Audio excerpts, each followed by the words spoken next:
আজ নেপাল ভ্রমণের ষষ্ঠ দিন। আজ আমরা নাগারকোট থেকে পৌঁছে যাব ভক্তপুরে। ভক্তপুর প্রাচীন নেপালের মল্ল রাজাদের রাজধানী। ভক্তপুর দর্শন করে সেখান থেকে আমরা কাঠমান্ডু পৌঁছে যাব। কাঠমান্ডু পৌঁছে প্রথমেই আমাদের প্রথম দর্শনীয় স্থান নেপালের বিখ্যাত পশুপতিনাথ মন্দির। প্রাচীন এই মন্দির দেখার পরে আমরা সেখান থেকে যাব গুহ্যেশ্বরী মন্দির, বাগমতী নদীর তীরে গুহ্যেশ্বরী মন্দির। সঙ্গে থাকুন, আপনারা দেখছেন আমার ইউটিউব চ্যানেল ট্রাভেল উইথ বাপি 2023। নাগারকোট থেকে ভক্তপুর 12 কিলোমিটার দূরত্ব। সময় লাগে 30 থেকে 40 মিনিট। আবার কাঠমান্ডু থেকে 15 কিলোমিটার দূরত্ব, গাড়িতে সময় লাগে 25 থেকে 30 মিনিট। ভক্তপুর নেপালের মল্ল রাজাদের রাজধানী ছিল। 14 খ্রিস্টাব্দে এই রাজ্য প্রতিষ্ঠিত হয়। জয়স্থিতি মল্ল নেপালে মল্ল রাজবংশের প্রতিষ্ঠা করেন। মল্লরাজ অভয়া মল্লের সময়ে আর্নিকো নামে এক স্থপতিকে তিনি চীনে পাঠান শিল্প স্থাপত্যে নেপালের যে দক্ষতা তা প্রতিনিধিত্ব করার জন্য। এই আর্নিকো চীনে প্যাগোডা স্থাপত্য শৈলীর প্রচলন করেন, যা ক্রমে সমগ্র এশিয়ায় ছড়িয়ে পড়ে। এই জন্য নেপালে যে কোনো জায়গায়, সে ভক্তপুর হোক বা পশুপতিনাথ মন্দির হোক বা মনোকামনা মন্দির হোক বা যেখানেই যাবেন, সেখানে মন্দির যেগুলো আছে সেগুলো কিন্তু অধিকাংশই প্যাগোডা স্টাইলের। 1484 খ্রিস্টাব্দে এই নেপাল সাম্রাজ্য 4টি স্বাধীন রাজ্যে বিভক্ত হয়। ভক্তপুর তার মধ্যে অন্যতম। কিন্তু 1768 সালে পৃথ্বীনারায়ণ শাহ, যিনি গোর্খা রাজা ছিলেন, তিনি কাঠমান্ডু দখল করেন, আক্রমণ করেন এবং দখল করেন, এবং মল্ল রাজ্যের যে মল্ল রাজবংশের যে পতন সেই সময় শুরু হয়। সেই সময় মল্ল রাজা ছিলেন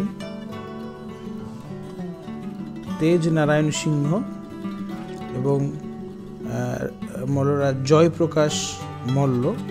তারা ভক্তপুরে আশ্রয় নেন এবং 1 বছরের মধ্যেই 1769 সালে 25শে নভেম্বর ভক্তপুরেরও পতন হয়। সেই সময় থেকে ভক্তপুর ক্রমশ নেপালের ইতিহাসে গুরুত্ব হারাতে শুরু করে এবং খানিকটা সে তার ঐতিহ্য যেটা হারিয়ে ফেলে। নেপালের এই ভক্তপুর, এটা ইউনেস্কোর ওয়ার্ল্ড হেরিটেজের মধ্যে অন্যতম একটি। এখানে প্রবেশের জন্য নেপালিদের জন্য কোনো টিকিট লাগে না, কিন্তু সার্ক কান্ট্রিভুক্ত দেশের জন্য টিকিট লাগে, বিদেশিদের জন্য টিকিট লাগে। ভারতীয়দের জন্য নেপালি টাকায় 500 টাকা করে টিকিট কেটে এখানে প্রবেশ করতে হয়। ওই বাঁদিকে টিকিট কাউন্টার, ওখানে টিকিট কেটে ভেতরে প্রবেশ করতে হবে। ভক্তপুরে অনেক কিছু দেখার আছে, 1-1.5 ঘন্টা সময় লাগবে। একদম পশ্চিম দিকে আছে উগ্রচণ্ডী এবং উগ্র ভৈরবের মূর্তি। এখানে গাইডও পেয়ে যাবেন। গাইডদের সঙ্গে নিয়ে গেলে তারা অনেকটা বুঝিয়ে দেবে। যদি ইতিহাস সম্পর্কে জানার আগ্রহ থাকে তবে অবশ্যই নিয়ে যাবেন। আর আছে চারধাম কৃষ্ণ টেম্পল, ভাতশালা টেম্পল। এই ভাতশালা টেম্পল, এর মধ্যে আবার 4টে টেম্পল আছে। তার মধ্যে একটা হচ্ছে নৃত্য ভাতশালা,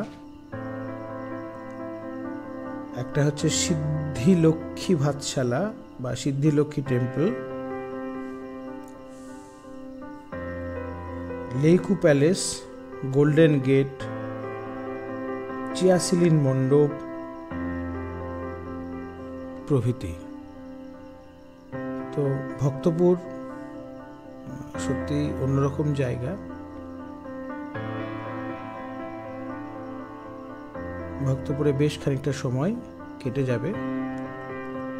প্রাচীন নেপালের স্থাপত্য, শিল্প এবং সংস্কৃতির একটা ঝলক এই ভক্তপুরে এলে দেখা যাবে।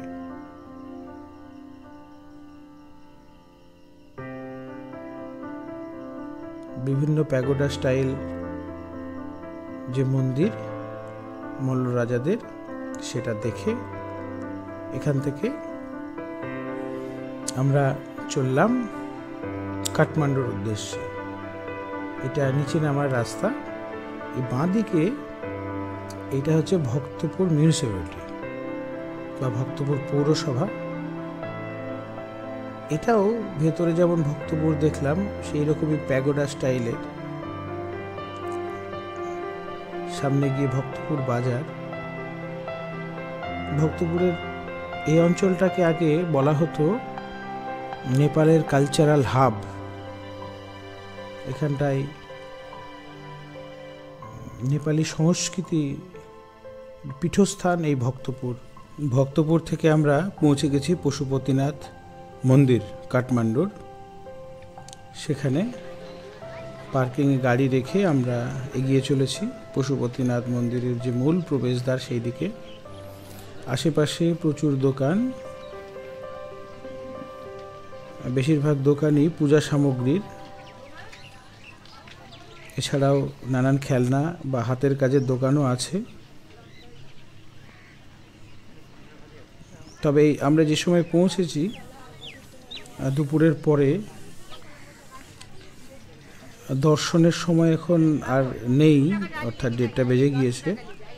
ফলে মন্দিরে ঢোকার যে অনেকটা ভিড় সেইটা নেই। আমরা ভেতরে ঢুকে অপেক্ষা করব মূল যে শিবলিঙ্গ সেটা দেখা।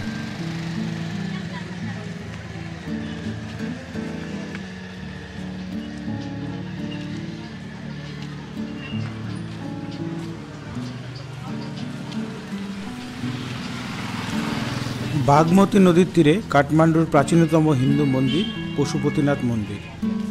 এখানে অধিষ্ঠিত দেবতা পশুপতি বা শিব। মন্দিরের নির্মাণের সঠিক সময় জানা যায় না, তবে এই মন্দিরের অস্তিত্ব 400 খ্রিস্টাব্দেও ছিল তার নিদর্শন কিন্তু পাওয়া গেছে। মন্দিরের যে বর্তমান রূপ সেটা তৈরি হয়েছে 1692 খ্রিস্টাব্দে।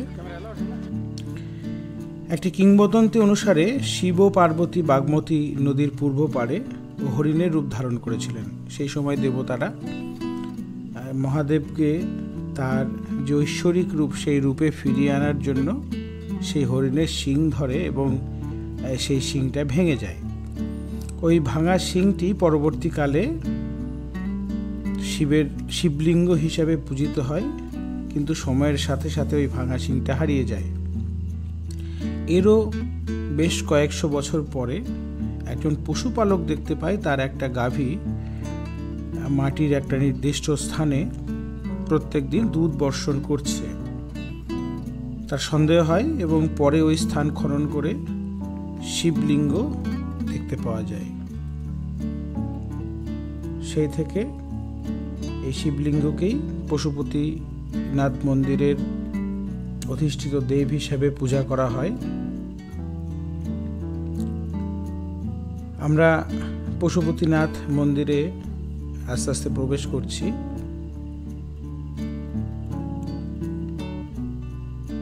অনেকটা বিরাট বড় পরিসর।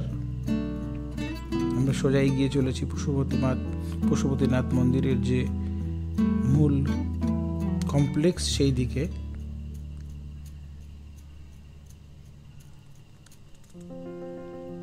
যাই হোক, 2015 সালে ভূমিকম্পে এই পশুপতিনাথ মন্দির কিন্তু ব্যাপকভাবে ক্ষতিগ্রস্ত হয়।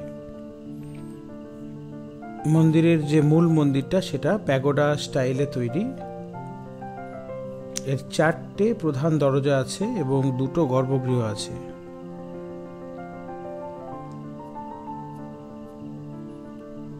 '79 খ্রিস্টাব্দে ইউনেস্কো এই পশুপতিনাথ মন্দিরকে ওয়ার্ল্ড হেরিটেজ সাইট হিসেবে স্বীকৃতি প্রদান করে।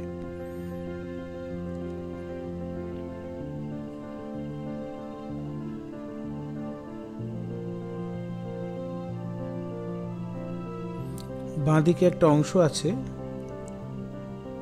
এখানে প্রচুর পায়রা সমাগম হয়।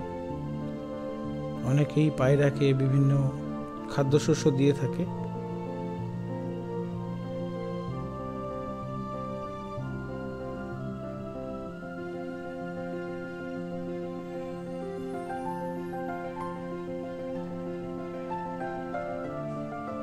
প্রচুর পায়রা এখানটায়।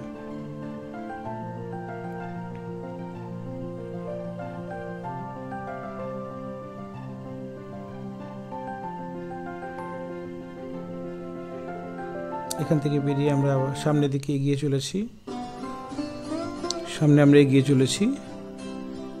সামনে সোজা যে গেটটা দেখা যাচ্ছে ওটাই পশুপতিনাথ মন্দিরের মূল গেট।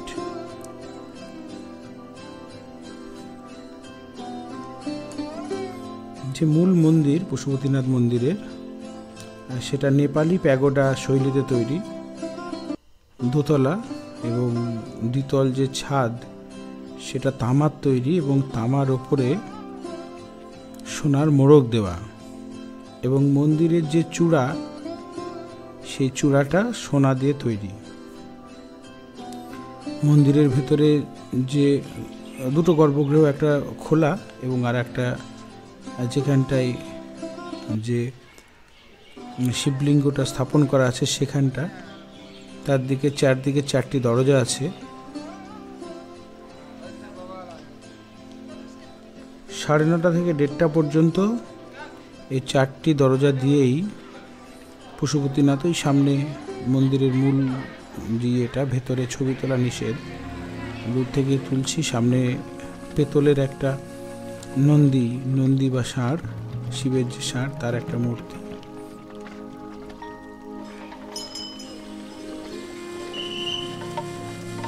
তো যেটা বলছিলাম, 9:30 থেকে বিকাল 1:30 পর্যন্ত, দুপুর 1:30 পর্যন্ত এই মন্দিরে ভক্তরা দর্শন করতে পারেন এবং পুজো দিতে পারেন। এবং অভিষেক হয় যেটা, সেই অভিষেকের সময় সকাল 9টা থেকে 11টা পর্যন্ত।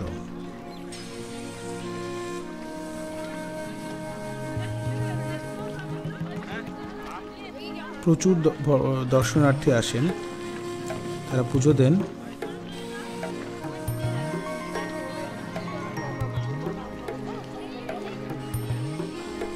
যেমন ভক্তপুর ইউনেস্কোর দ্বারা ওয়ার্ল্ড হেরিটেজ সাইটের তকমা পেয়েছে, এটাও সেইভাবে ঘোষিত হয়েছে 1979 খ্রিস্টাব্দে।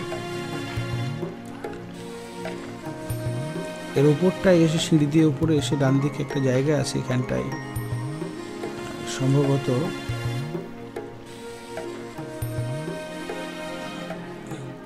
স্থানীয় মানুষ তারা আগুন জ্বালাচ্ছে।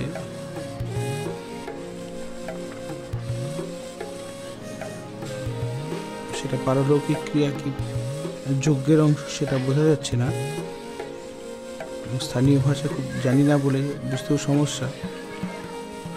বলে ओम महेश्वराय त्रिलोकपति परमेश्वराय नमः। ओम यदायदाहिं धर्मस्यं गलानिन्द्रो भारत अवकानां धर्मस्य जातं सिजामहं परित्राणाय साधना विनाशाय च धर्म संस्थापनार्थाय स्वयं भवामि युगे युगे।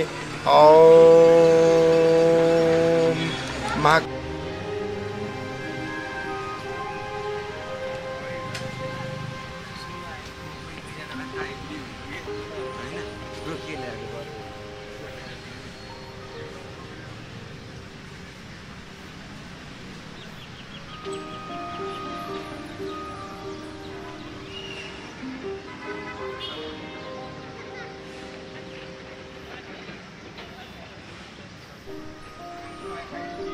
একটা ছোট ঝুলন্ত সেতু, সেটা পার করে আসতে হয়। নিচ দিয়ে বয়ে চলেছে বাগমতী নদী, তার ধারা। একটু উপরে সিঁড়ি দিয়ে উঠে গুহ্যেশ্বরী মন্দির। এখানে দেবী গুহ্যেশ্বরী একটি কলসের মধ্যে রাখা যে জল, সেই জল রূপে পূজিত হন।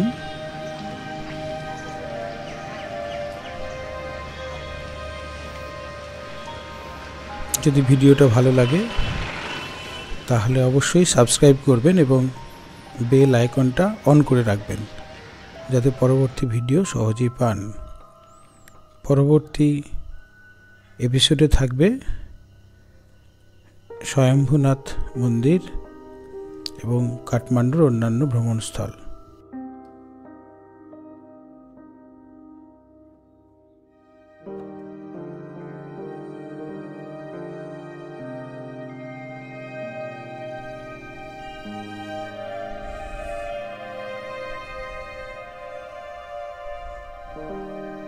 এখানে যে মন্দির, সেই মন্দিরটাও প্যাগোডা শৈলীতেই তৈরি, কিন্তু এটা কিন্তু নেপালি যে প্যাগোডা, সেই নেপালি প্যাগোডা না, এটা ভুটানি প্যাগোডার স্টাইলে এটা তৈরি। ডান দিকে মন্দির, বাঁদিকে উপরে পূজা করা হয়। ওই মূল মন্দিরের মধ্যে একটা প্রস্রবণ আছে, সেখানে একটা জলের মধ্যে পাত্র আছে রূপোর তৈরি, তাতে জল সঞ্চিত হচ্ছে, সেটাকেই দেবী রূপে পূজা করা হয়। তান্ত্রিক মতে এখানটায় পুজো হয় এবং তন্ত্রবিদ্যা সাধনার জন্য এটা বিখ্যাত, যেমন আসামের কামাখ্যা মন্দির সেই রকম। যদি এপিসোডটা ভালো লেগে থাকে তাহলে অবশ্যই সাবস্ক্রাইব করবেন। সঙ্গে থাকার জন্য আপনাদের অসংখ্য ধন্যবাদ। আশা করি নেপাল আপনাদের ভালো লাগছে। Subscribe now and press the bell icon. Never